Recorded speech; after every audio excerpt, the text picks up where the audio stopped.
د الله رسول فرمایي زما هر امتی به الله وبخښي لیکن یو مجاهر نه بخښي. مجاهر څوک دی؟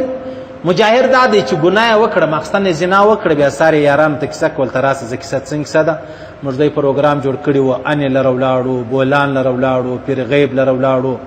پلانې ځای وټل ولو، پلانې واده ولو، پلانې پروګرام ولو، هلته داسې شراب و، هلته داسې زنا وه. الله رب العزت فرمایي ما پرده اچولې وه، خالي ما او تا سره خبر و، ما او تا سره خبر یو. ته راولاړ شوې جهان دې خبر کړي. د دې دا معنا ده چې خدای هېڅ کیسه نه لري، الله دې چیلنج کوي، د الله ذات دې چیلنج کوي. ما خدای ګناه وکړه نو څه شته نو زه تا ته کیسه کوم. د الله رسول فرمایي دغه سړی الله قطعا نه معافوي، قطعا الله رب العزت دا ګناهګار نه معافوي. تاسو شراب وڅښل انسان دی ګناهګار دی، خامخا به ګناه جنې کېږي. الله رب العزت پر تا پرده اچولې وه، خو دا پرده خوندي که نو غږ مه لره، یو ورځ د الله په دربار کې معافي وغواړه. او که تا شراب څښل دي سار بیا راشي بیا یارانو ته کیسې کوي چې موږ داسې پروګرام وکړئ، یا د ویډیو جوړه کړې بیا یاران ته ښکاره کړي. د الله رسول فرمایي د بخاري او د مسلم حدیث کې الله وایي زه دا سړی نه معافوم. تا زه چیلنج کوم، ته یې وګورئ پر دا روډ باندې کمزوری سړی، ته بده خبر ورته وکړه، هغه وایي یاره سر پرې کوم خو تا پرېږدم نه. نو الله خو ډېر عظیم ذات دی، ته څنګه چپه ورځ ته خبرې کوې؟ دا سړی الله نه بخښي. او د الله رسول فرمایي ويصبح يكشف ستر الله عنه، یعنی دی څه وایي وقد بات يستره ربه، د شپه دا شپې تېره کړه الله پرده پر اچولې وه، زنا د شراب دی بلې واټه وجې کوي، صحیح د ټیک دی انسان دی ګناه جنې کېږي. لیکن چې سهار سو ويصبح يكشف ستر الله عنه متفق علیه، دی راولاړ شو د الله پرده یې په خپله څیرې کړله، د الله پرده یې په خپله څیرې کړه. دا علاقه وایي او اوس الله وایي ټیک ده صحیح ده، ما خو د غون ستا سره احسان کوي، ما به ته بخښلی وای، تا به خوندې کړی وای خپله خبره، چې ته په خپله بخښل نه غواړې نو الله وایي زه دې ولې وبخښم. پیغمبر اسلام فرمایي داسې زمانه به راشي د زما امت به د یهودو سره داسې شی په شی سي، داسې به ورسره برابر سي لکه چې موږ ته دکان لره ولاړ شو 8 نمبره چوټې و ګوټون راواخو، دا یو رسته و چپه پښه داسې سره کښې د ګوټ څنګه یو د بل سره برابر دی، یو سترم نه یو غټ دی نه کشنی دی. او د الله رسول فرمایي په آخر زمانه کې زما امتي مسلمان او یهودي سره کښېږده دا رقم به سره یو شي. داسې زمانه به هم راشي زما په امت کې، یهود هم دغسې ولو چې د مور سره بې زنا کړې و سار به یارانو ته کیسه کول. زما په امت کې به هم داسې راشي چې د مور سره بې زنا کړي، د مور سره. اوس هغه مور خو نو موږ ته بیخي ډېره غټه مقدسه رشته ده،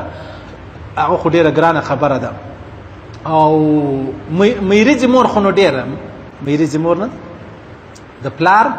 دویمه کور والا میریځې مور بلل کېږي، او یا رضاعي مور چې د چای شیدې راودېل، دا خو بیخي ډېرې عامې دي، دا خبرې خو بیخي ډېرې عامې دي. د الله رسول فرمایي یو سړی به د مور سره زنا وکړي سار به یارانو ته وایي ما دا چل، او دغه سړی الله په هیڅ صورت نه معافوي، قطعا نه بخښي، او قطعا د ده سره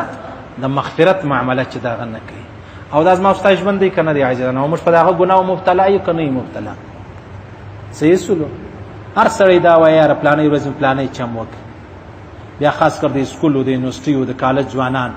موږ داسې پروګرام جوړ کړی ته ولې نه رالې، موږ داسې یو مطلب جشن جوړ کړی و ته ولې نه رالې، موږ ډېر ټلیفونان در وکړو، قول دې هم کړی تال در ځمه بیا نه رالې.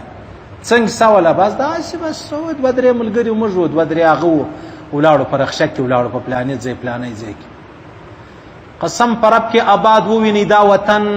چې اوس څخه 80 کاله سوي دي چې 1080 کاله اوس. دلته ماته نږدې د زناو یو اډه ده، ماته نږدې د زناو اډه ده، دغه چې په رخشه کې دی ځي و راځي و، دا زما بیان خلک اوري په جرمني او په کیناډا او هغه وایي ماشاءالله ماجد کې به څونه اصلاح راغلي، څنګه به شاوخوا ګرد ملایکې لکه زموږ دا خیال دی چې دا راوینډ سړی ولاړ شي هلته به ګرد تبلیغیان چې ورسې هلته ګرد تبلیغ خلک نه مني. صحیح دغه چې په رخشه کې سپارئ بیا د بید ډېره معافې که دا ښځې که دا سړی چې د زنا مرکز ته ځان رسوي هلته قلندر مکان ورښایي، دلته نوراني ماجد ورښایي. ما او قلندر باچا دی ګناه کړې ده، هلته قلندر مکان ورښایي، د قلندر مکانه څه دی راسه پلانۍ ځای دی، او د نوراني ماجد څه چې دی رالې راکاټ شوې پلانۍ ځای دی. ټیک سلو بس دلته د زنا او مرکز دی. ته اندازه ولګوه د زنا پته چې د هغه کلندر مکان دی یو نوراني مسجد دغه د زنا مرکز چې دی پیدا کوي دا په دوو وزما په نظر کې که دا کلندر مکان مقدس نه دی جهان په نظر کې خو دی یو طرف ته هغه مکان دی چې خلک ورځي د سجدو دپاره دونه پاک ځای یې بولي بل طرف ته نوراني مسجد ته خلک راځي او الله ته سجدې کوي د دغه دوو په نومو باندې خلک د زنا او ځای چې دی هغه پیدا کوي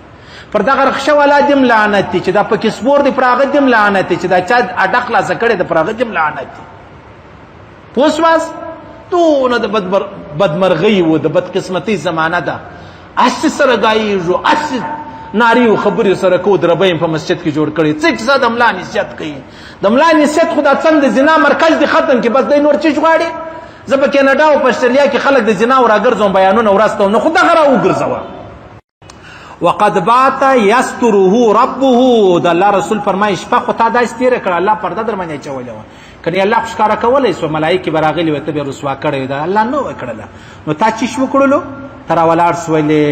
ویصبح یکشف ستر الله عنه الله چې کوم پرده وه هغه دې څه کړه تا ولې الله زه دا پرده نه غواړم بس عزیزانو زه څه درته ووایم دونه ډېرې خبرې مې درته وکړې دي او ګرد مې داسې د ارمان خبرې درته وکړې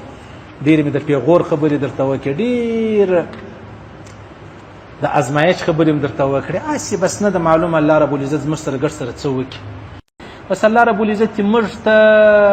دا توفیق نه راکوي چې د دین په خرابېدو کې زموږ حصه راشي د دعوت د جهاد د ختم نبوت په خرابېدو کې په میټاوېدو کې موږ حصه واخو العیاذ بالله الله رب العزت موږ توفیق راکړي چې د ختم نبوت د دعوت تبلیغ د جهاد د خانقاه د علم د ټول د دین او د اسلام چې کم خدمتونه دي کم مطلب هغه شعائر دي الله دې موږ توفیق راکړي چې هغه موږ یې حصه پکې واخلو زموږ هم حصه پکې راشي قادیانیان تباه ختم نبوت آباد په آبادېدو کې زما او ستا حصه ده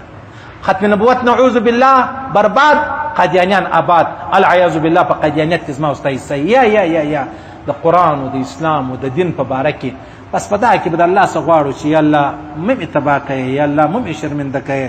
دنیا خو مې خرابه سوه دنیا مې برباد سوله اوس آخرت مې هم برباد یې د الله رسول فرمایي تر ټولو بدقسمته سړی هغه دی چې په دنیا کې غریب وي مسکین د ماښام ګوله نه لري او په آخرت کې بیا دی کافر وي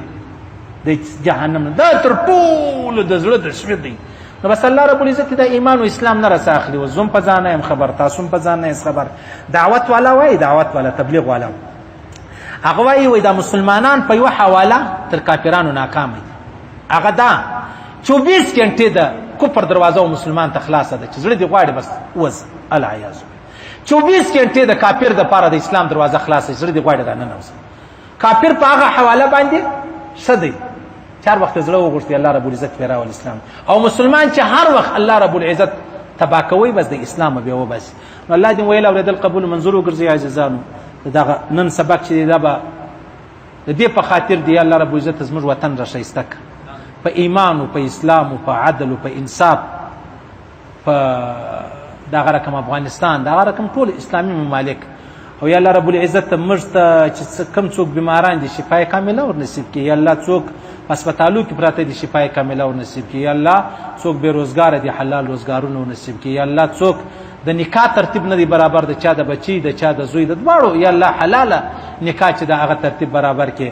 څوک په قید کې دي په بند کې دي خاص کر مجاهدین عافیه صدیقه الله دې د کافرانو د قید را خلاص کړي الله دې د مجاهدین د کافرانو د ملګرو د قیدو را خلاص کړي نور که څه داسې خبرې زما او ستا پام نشته الله دې پر موږ باندې فضل وکړي الله دې احسان را باندې وکړي الله دې ویل اورېدل قبول منظور وګرځي الله دې ماخره خاتمه پر دې خبرو کې چې موږ مرو دا ویل لا اله الا الله محمد رسول الله